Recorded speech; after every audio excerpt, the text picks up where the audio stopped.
mianatra eo tongotrao.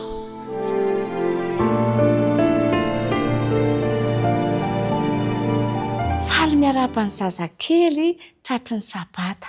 Salama tsara daholo ve nareo? Faly tonga atao tokantranontsika indray hitondra ny toy ny tantaran'ny famoronana izay nataon'Andriamanitra ho antsika. Fa alohan'izany rehetra izany aloha andao aloha hiaraka hivavaka akambano ary ny tanana dia ahondrika ny loha akipy tsara ny maso fa hiresaka amin'Andriamanitra isika. Andriamanitra faly indray izahay fa nikarakarainao, nitahianao, dia misaotra anao noho ny soa rehetra izay omenao anay. Dia nomenao anay ihany koa ny sabata mba hitsaharanay miaraka aminao. Omeo fahendrena avokoa ny zazakely rehetra, ny mpanaraka ny fandaharana rehetra. Amin'ny anaran'i Jesosy, amen. Ny toy ny famoronana izay hoentiko aminareo aloha dia mitondra ny lohateny hoe nanao ny masoandro, ny kintana sy ny volana Andriamanitra. Fa izao aloha alohan'ny hanaovantsika ny tsianjery dia andao aloha aveantsika ny zavatra izay noforon'Andriamanitra. Tamin'ny voalohany Andriamanitra nahary ny lanitra sy ny tany nanao ny mazava izy. Dia tamin'ny andro faharoa izy nanao ny habakabaka na ny lanitra, natsoina hoe lanitra. Dia tamin'ny andro fahatelo rakizy Andriamanitra dia nampisaraka ny rano sy ny tany dia nanao ahitra sy hazo fihinam-boa, misy hazo kely dia misy hazo lehibe. Dia tamin'ny andro fahaefatra indray dia izay no jerentsika androany. Tamin'ny andro fahaefatra rakizy dia namorona zavatra mahafinaritra ho antsika indray Andriamanitra. Dia ny tsianjerintsika dia manao hoe ary Andriamanitra nanao fahazavana roa lehibe ary ny kintana. Izay no atao tsianjery, izay teny natao tadidy ao amin'ny Genesis 1:1-5. Ary Andriamanitra nanao fahazavana roa lehibe ary ny kintana. Rehefa vitan'Andriamanitra avokoa ilay zavatra noforoniny tamin'ny andro voalohany, faharoa, fahatelo, fahaefatra dia mbola tsy ampy ireo hoy Andriamanitra fa mbola misy zavatra tiako amboarina ho an'ny olombelona. Dia nanao masoandro rakizy izy. Ny masoandro dia natao hanazava amin'ny atoandro. Mazava daholo ny tontolo jerentsika rehetra satria nanome masoandro antsika Andriamanitra. Hatrany anaty rano dia mazava avokoa, hatrany anaty ala mazava avokoa satria nataon'Andriamanitra hanazava ny masoandro amin'ny atoandro. Dia rehefa amin'ny alina indray nanao volana indray Andriamanitra mba hanazava antsika. Noforon'Andriamanitra ny volana mba hanazava rehefa amin'ny alina. Reto izany ilay fahazavana roa lehibe araka ny lohatenin'ilay lesontsika teo, ny masoandro sy ny volana. Dia mbola nisy fahazavana anankiray koa nataon'Andriamanitra ho antsika rehefa amin'ny alina, ny kintana. Dia ny kintana be dia be. Tsy haintsika ny manisa an'ireny kintana ireny maro loatra ange izy ireny. Nataon'Andriamanitra ho ahy sy ho anao. Tadidinareo ve izany lesontsika izany? Nahary Andriamanitra nanao fahazavana roa lehibe ary ny kintana. Bravo! Ny farana indray ary ny fandaharantsika androany. Dia mbola misy zavatra noforon'Andriamanitra koa nge ho jerentsika amin'ny herin'ny toy izao fa andao aloha hivavaka. Misaotra Jesosy fa nanome masoandro, volana ary kintana anay indray ianao mba ho anay noho ny fitiavanao anay. Dia misaotra anao zahay amin'ny anaran'i Jesosy, amen. Dia mametraka ny veloma ho amin'ny manaraka indray kopakopa tanana daholo.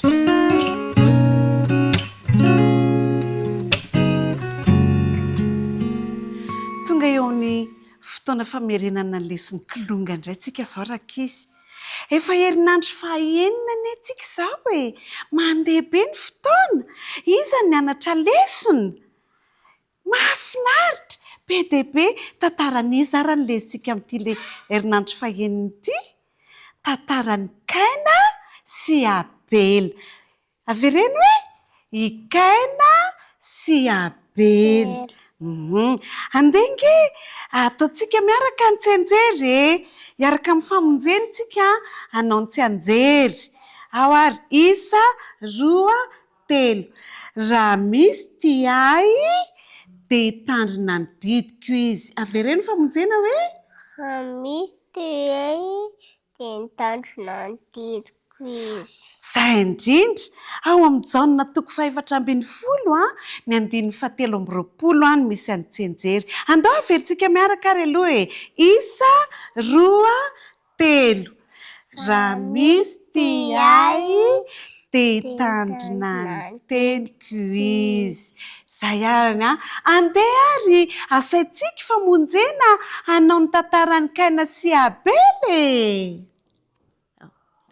Zakandro ny antany tao an-tselitena ty Ambaseva tena nanjanak'anak'iroa Kaina sy Abela no ny anarany. Dia avy eo tanànana niasandry zareo teneny Kaina mpamboly teneny Abela mpiompy. Dia avy eo ao ny teny Andriamanitra hoe rehefa mifanaritra ianareo dia zanak'ondry ny atao. Dia hoy teneny Kaina sy Abela hoe eny tompoko. Dia hoy ny teny amin'izay zareo. Dia avy eo dia rehefa tonga amin'ny fotoana mifanaritra dia ny Kaina fohisy legioma. Dia ny Abela zanak'ondry. Dia avy eo samy vavondry zareo dia avy eo dia nisy olona tany an-danitra. Dia avy eo dia ny Abela nakasitrahiny Andriamanitra fa tsy ny Kaina. Dia tiritra be amin'izay Kaina dia nivonoa ny Kaina amin'izay Abela. Dia maty dia nisy ny antony Kaina. Kaina aiza mbola galanao? Tsy hitako mbola nandainga ny Kaina nefa izy vonoiny Kaina Abela. Mila maka tohatra ny Abela izany iny nataontsika. Nafinaritra ny tantara naharaka tsara ve nareo? Nanao safidy rakizy i Kaina sy Abela. Rehefa nitenenin'Andriamanitra izy dia i Kaina tsy nankato. Tsy nanao safidy tsara fa i Abela kosa naninona? Nanao safidy tsara. Ie. Dia zay zany rakizy ina moa zany no lesona raisitsika? Tokony aninona hoe tsika? Tokony mankatoa. Tokony mankatoa dia manao safidy tsara tahaka ny Abela. Eny ary. Zay zany rakizy mahafinaritra ny lesitsika. Dia amanaraka mino hafa misy ankizy hafa ihany koa azontsika antsoina eto hanao ny tantara tahaka ny famonjena. Isaorantsika famonjena ny amin'izay tantaran'ny Kaina sy Abela izay. Mino fa ho mpankatoa ny ankizy rehetrarehetra. Hanao safidy tsara ny ankizy rehetrarehetra. Eny ary dia hanao velomanareo ary izay sy famonjena. Veloma tompoko, mandram-peona daholo.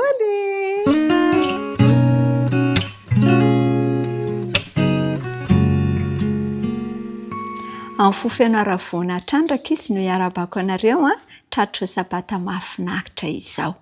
Mahafinaritra Andriamanitra fa manomana sabata ho antsika izy ahafahantsika miaraka eto mamerina ny lohahevitra. Ny lohahevitra fahenina moa izany no iarahantsika mamerina izay mitondra ny lohateny hoe i Kaina sy Abela. I Kaina sy Abela. Inoko fa tsy vahiny amintsika ankizy izany anarana izany. Tao anatin'io lohahevitra rakizy dia manana hafatra manokana ho azy sy ho anao ny Andriamanitra. Dia izao, rehefa miaino sy mankatoa an'Andriamanitra isika io dia fantatr'Andriamanitra ny fitiavantsika azy. Rehefa miaino sy mankatoa an'Andriamanitra itsika dia fantany izany hoe tia azy isika, tia azy aho, tia azy ianao. Nanana andalan-teny ary tsika natao tsy anjery izany andalan-teny izany dia hita ao amin'ny Jaona 7:20, ny Jaona 7:20 manao hoe raha misy tiay dia hitandrina ny teniko izy. Raha misy tiay dia hitandrina ny teniko izy. Mahafinaritra ny andalan-teny izay nomeny Jesosy antsika rehefa vita moa izany raika izy ny famoronana efa nianarantsika napetraka tao amin'ny saedena Damaseva saingy indrisy fa tsy nankatoa dia voaraoka tsy nahazo mipetraka tao amin'ny saedena intsony izy ireo. Niova tanteraka ny fiainany Damaseva rehefa niala tao amin'ny saedena satria dia tsy maintsy niasa mafy izy ireo mamboly, nitady izay ho tafiany, niasa mafy rehefa nandeha nefa fotoana dia nanome fanomezana mahafinaritra azy ireo Andriamanitra. Niteraka ny zazalahy voalohany teto amin'ity tany ity dia tsy iza izany fa i Kaina. Tsy ela tao aorian'izay dia teraka indray ilay zazalahy faharoa samy tsara tarehy na i Kaina na i Abela. Izy ireo no atao hoe ankizy voalohany izany teraka tao aorianan'ny voan'ny Damaseva tao amin'ny saedena. Nampianaky ny Damaseva ny fomba rehetra izay nampianakin'Andriamanitra azy ireo i Kaina sy Abela ary nampianakina ny amin'ny atao hoe drafim-pamonjena nazavainy Adama azy ireo ngerankizy ny antony nahatonga azy ireo voaroaka tao amin'ny saedena dia tsy inona fa noho ny tsy fankatoavana. Noho izany anefa dia nampianariny azy ireo koa ny teny fikasana izay nomen'Andriamanitra fa hanome an'i Jesosy hanafaka ny olombelona amin'ny fahotana Andriamanitra. Ka rehefa niteny an'izany tamin'ny Kaina sy Abela izy i Adama izany io nampianatra azy dia niaraka manao fanatitra nge izy ireo rakizy. Ka tamin'izay fotoan'izay ny fanatitra izay nentiny izy ireo dia nitondra zanak'ondry. Zanak'ondry tsy misy kilema, izany hoe zanak'ondry tsara tarehy, tsisy kilema izany no entina atao fanatitra. Ity zanak'ondry ity sisy Adama satria izay nampianakin'Andriamanitra azy dia maneho an'ilay zanak'Andriamanitra izay hamonjy ny olona rehetra ho afaka amin'ny fahotana dia tsy iza fa Jesosy izany. Nandeha nefa ny fotoana samy nampianaky ny Kaina sy Abela. I Abela dia nandray ny fahampianarana tamin'ny fony manontolo, tamin'ny mpitiavana ary vonona izy ankatoa hoe rehefa hanao fanatitra izany dia zanak'ondry tsy misy kilema no entina atao fanatitra. Fa indray andro rakizy i Kaina rehefa samy hanao fanatitra izy mirahalahy dia nieritreritra Kaina satria ny asan'ny Kaina moa izany dia mpamboly ary ny asan'ny Abela dia mpiandry ondry.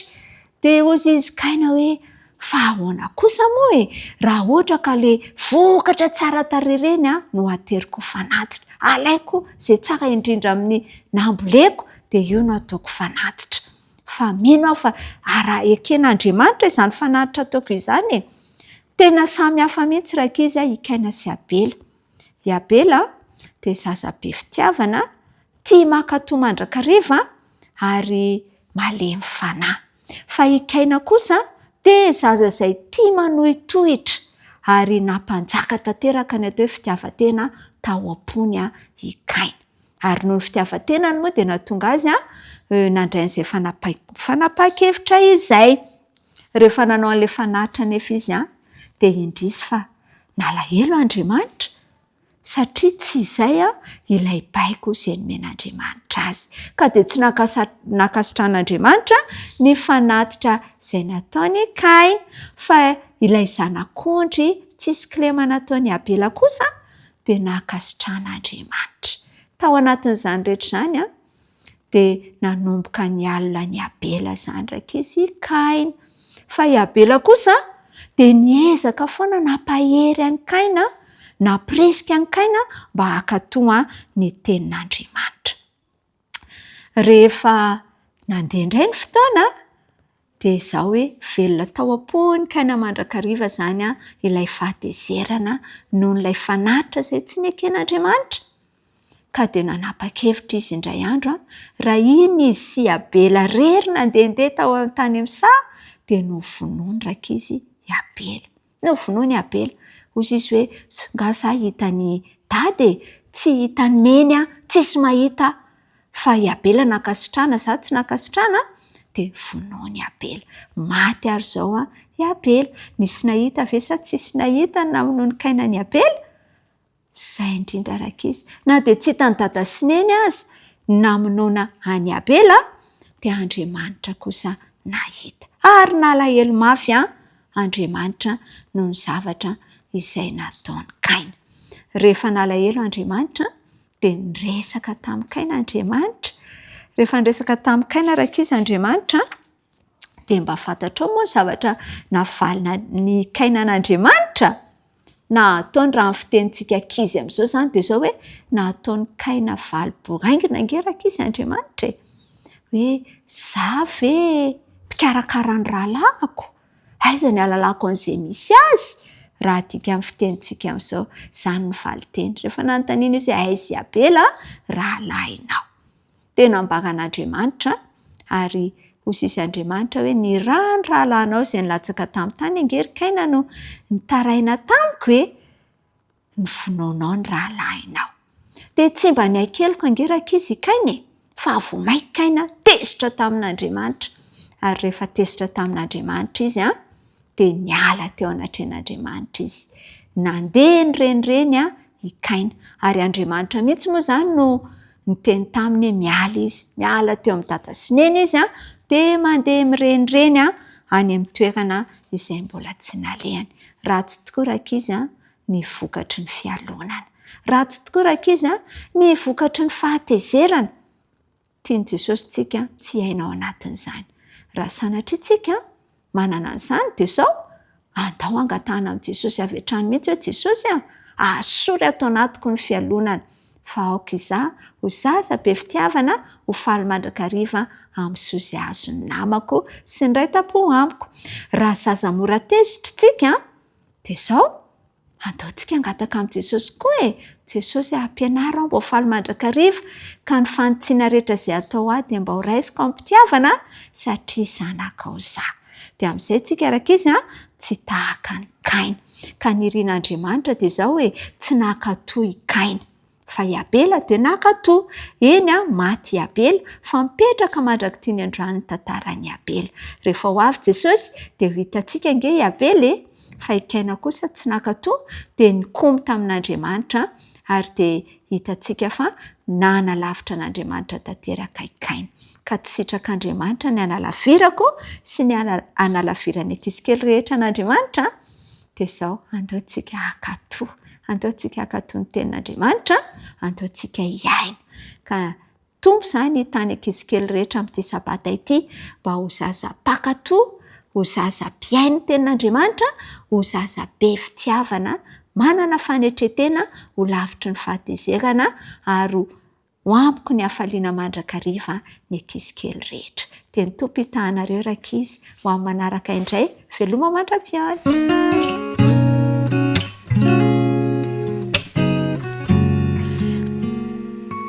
Manahoana daholo indray ny tanora zandriny. Tena faly mandrakariva ny mifandray ny mifampiresaka amintsika ao anatin'izao famtinana ny lohahevitra fa enina izao. Lohahevitra fa enina isika. Ny lohateny sy ny tsenjery aloha no andeha averintsika. Mpisakaiza tsy mifankafohy. Mpisakaiza tsy mifankafohy. Andeha averintsika ny tsenjery. Ary efa nampafantariko azy ny anaranao. Ary mbola ho ampafantariko satria tiako mba ho ao aminy ny fitiavana izay nitiavanao ahy. Ary izao ho ao aminy. Jaonina toko fa 17 andininy fa 4. Misy resaka fifandraisana, fifankatiavana be da be tao anatin'ny lesona izay nianarantsika nandritry ny herinandro sady izany. Izao ary aloha fanontaniana ianao io manana namana tena akaiky manana sakaiza izay mifanerasera aminao.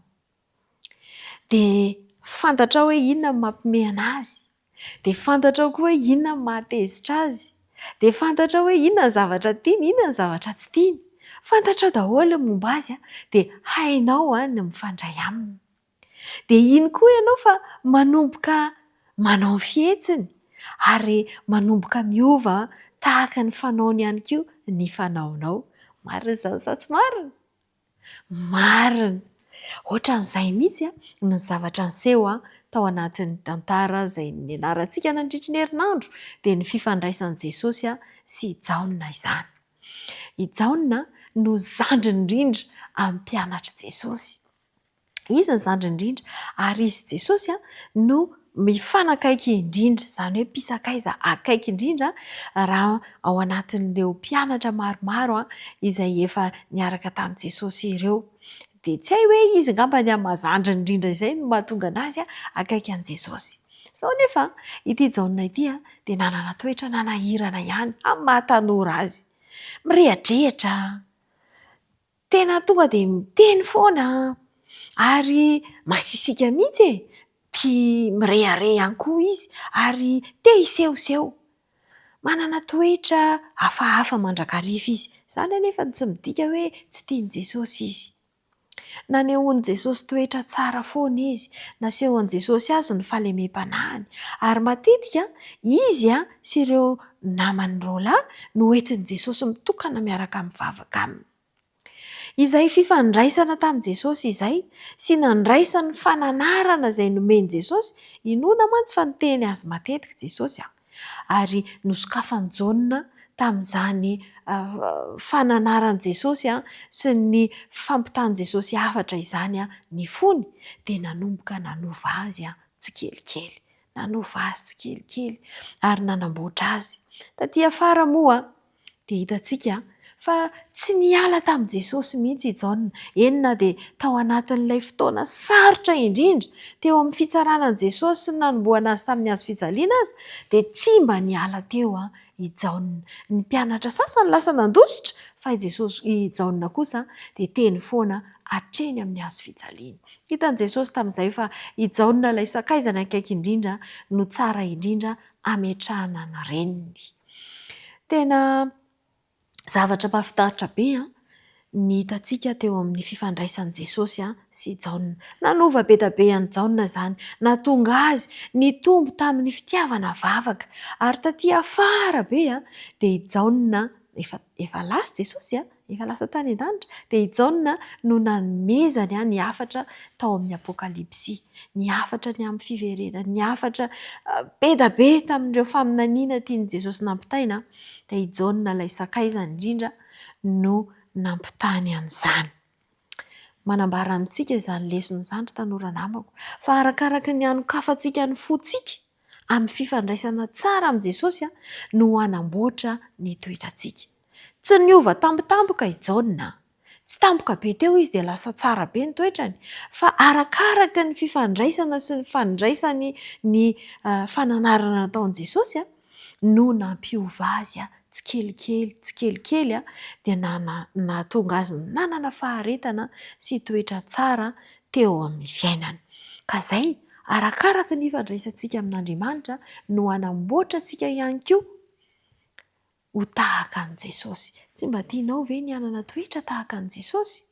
Raha vao malaina mianatra ny teniny ianao, raha vao malaina mivavaka ianao, raha vao malaina mifanerasera aminy ianao dia ho hitanao fa tsisy fiovana eo amin'ny fiainanao. Sokafy ny fonao dia hanamboatra anao Jesosy.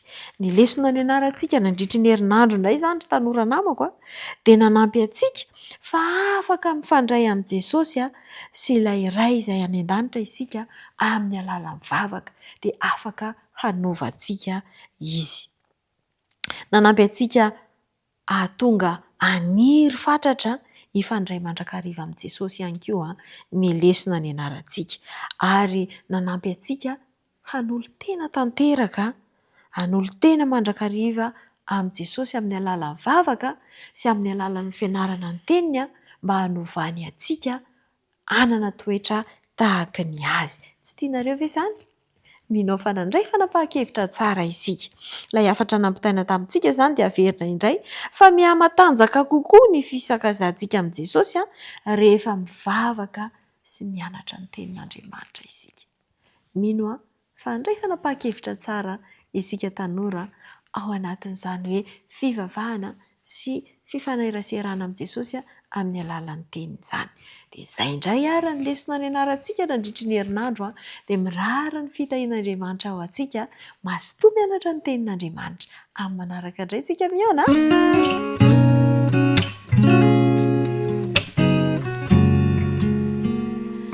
Miaraba ny tanora mantanto rehetra indray ireo 13 taona sy 14 taona rehetra. Miaraba ihany koa ny zoky ny ray aman-dreny ny zandry rehetra ihany koa.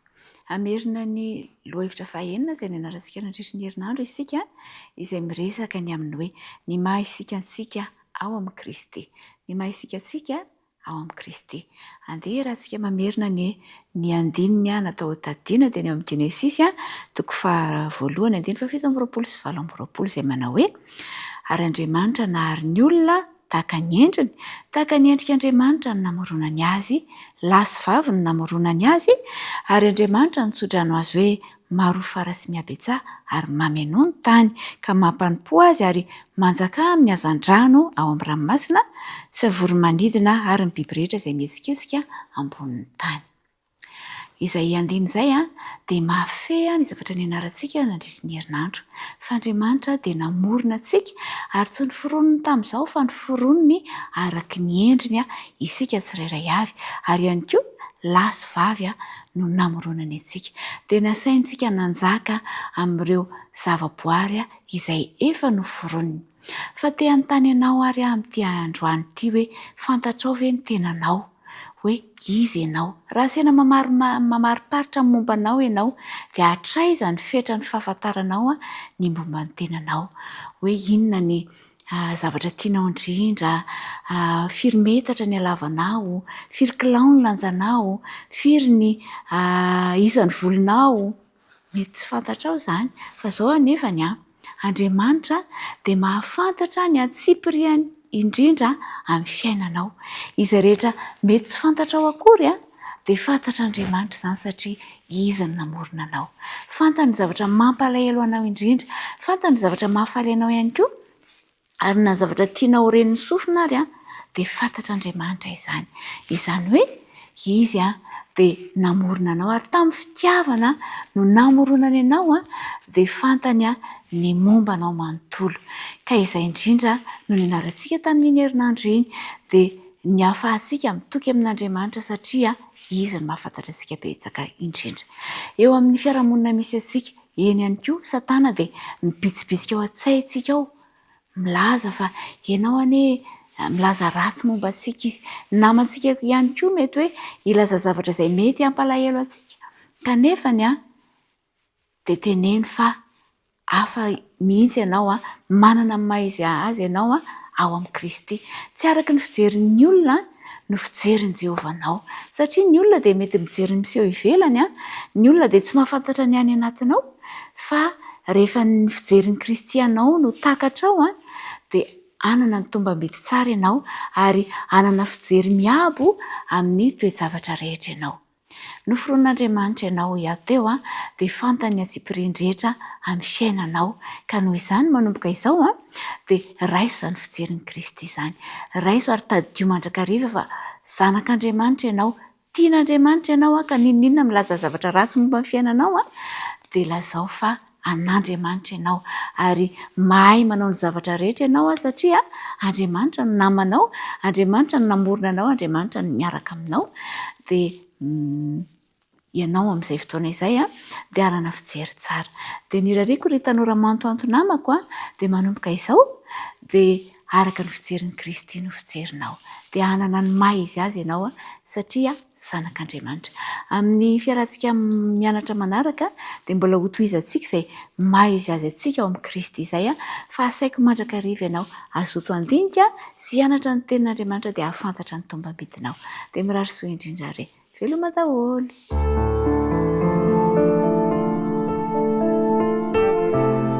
Mianatra eo tongotrao